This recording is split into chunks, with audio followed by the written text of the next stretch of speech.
नमस्कार दोस्तों, लोकसभा चुनाव 2024 के आखिरी चरण की भी आज वोटिंग संपन्न हो गई। अब सभी को रिजल्ट का इंतजार है। वोटों की गिनती भले ही 4 जून को होगी, लेकिन कुछ देर पहले से ही देश के सामने एग्जिट पोल आने शुरू हो गए हैं।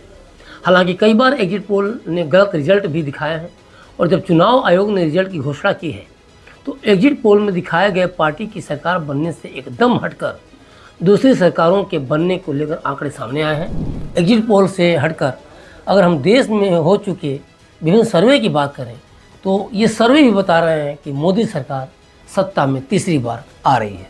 लेकिन चलिए पहले सर्वे के इन रुझानों को समझते हैं कि आखिर ये सर्वे कहते क्या हैं। अगर बात करें एनडीटीवी CSDS सर्वे की तो इस सर्वे के मुताबिक 17% लोगों ने कहा है कि वो मोदी सरकार से संतुष्ट हैं। 38% लोगों ने कहा है कि वो मोदी सरकार के कामकाज से थोड़े संतुष्ट हैं।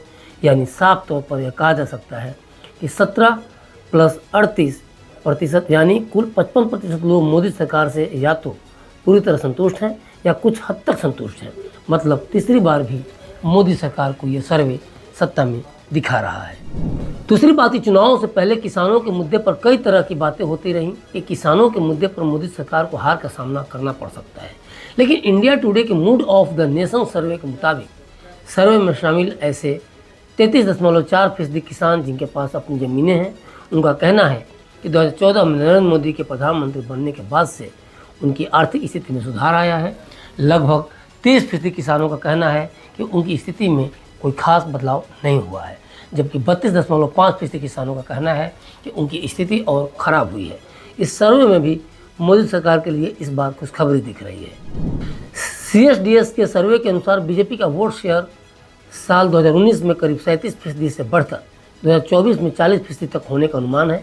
दूसरी ओर कांग्रेस का भी वोट शेयर करीब साल 2019 से 19% से बढ़कर इस बार 21% बढ़ने की उम्मीद है। इस बार बीजेपी के सहयोगियों को 6% वोट शेयर मिलने की उम्मीद है, जबकि इंडी गठबंधन के सहयोगियों को 13% वोट शेयर मिलने की उम्मीद है, जबकि बाकी दलों को साल 2024 में 20% तक वोट मिलने की उम्मीद है। कुल मिलाकर राष्ट्रीय जनतांत्रिक गठबंधन यानी NDA को 46% वोट शेयर मिल सकता है। और अगर सीटों के अनुसार देखें तो बीजेपी को 315 सीटें यानी 12 सीटों का फायदा उसके सहयोगियों को 46 और कांग्रेस को 62 यानी 10 सीटों का फायदा होगा। सर्वे के मुताबिक NDA को 361 सीटें मिल सकती हैं या साल 2019 की तुलना में 13 सीटें ज़्यादा हैं, जबकि इंडिया गठबंधन को 111 सीटें मिल सकती हैं। डेली हंट सर्वे की बात करें तो इस सर्वे में भी देश में नरेंद्र मोदी का जलवा फिर से दिख रहा है। 77 लाख लोगों के बीच कराए गए सर्वे में मोदी फिर से लोगों की पहली पसंद बने हैं और तीसरी बार सत्ता में लौटते दिख रहे हैं। लोग मोदी सरकार की विदेश नीति और आर्थिक तरक्की के मामले में संतुष्ट दिख रहे हैं। सर्वे के मुताबिक PM नरेंद्र मोदी देश के अगले प्रधानमंत्री पद के लिए सबसे ज़्यादा पसंदीदा उम्मीदवार हैं। 64% लोगों ने प्रधानमंत्री पद के लिए PM मोदी को पसंद किया है, जबकि कांग्रेस के नेता राहुल गांधी को 21.8% लोगों ने अपनी पसंद बताया है। इसके अलावा यूपी के मुख्यमंत्री योगी आदित्यनाथ को 4.3%, पश्चिम बंगाल की ममता बनर्जी को 1.3% और अन्य 8% को अपनी पसंद बता रहे हैं। दैनिक भास्कर ने वोटर सर्वे मेरा वोट मेरी मर्जी के जरिए देश का मूड जानने की कोशिश की। लोकसभा की 543 में से 308 यानी 57% सीटों पर हुए सर्वे के नतीजे बताते हैं कि जनता का रुख समझना इस बार आसान नहीं है।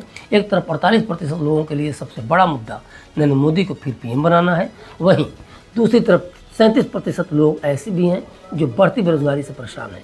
12 राज्यों और एक केंद्र शासित प्रदेश में 1 अप्रैल से 6 अप्रैल तक चले इस सर्वे में करीब 8 लाख लोगों ने अपनी राय दी है। अब ABP वोटर सर्वे की बात करें तो इस सर्वे के अनुसार NDA अपने अब की बार 400 पार लक्ष्य से चूक सकता है, लेकिन 543 सीटों में से 373 सीटें जीतकर शानदार जीत हासिल कर सकता है NDA।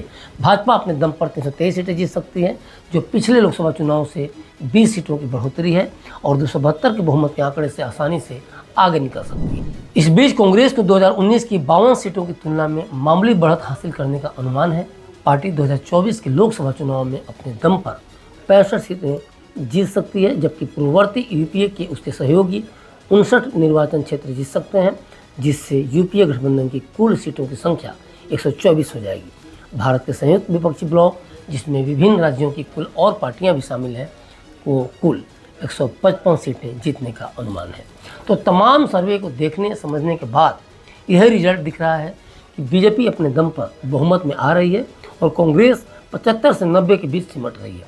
अगर बीजेपी के घटक दलों के साथ एनडीए की बात करें तो यह आंकड़ा 350 से 370 के करीब दिख रही है, जबकि इंडी गठबंधन के साथ अगर कांग्रेस की बात करें तो यही आंकड़ा 145 के आसपास दिख रही है। लेकिन ये तो अनुमान भर है और चूंकि सर्वे या एग्जिट पोल कई बार गलत साबित हुए हैं, जैसा कि हमने पहले भी कहा है, तो 4 जून को ही वास्तविक स्थिति का पता चल पाएगा। तब तक के लिए मुझे दीजिए इजाज़त और देखते रहिए क्लिक इंडिया। शुक्रिया।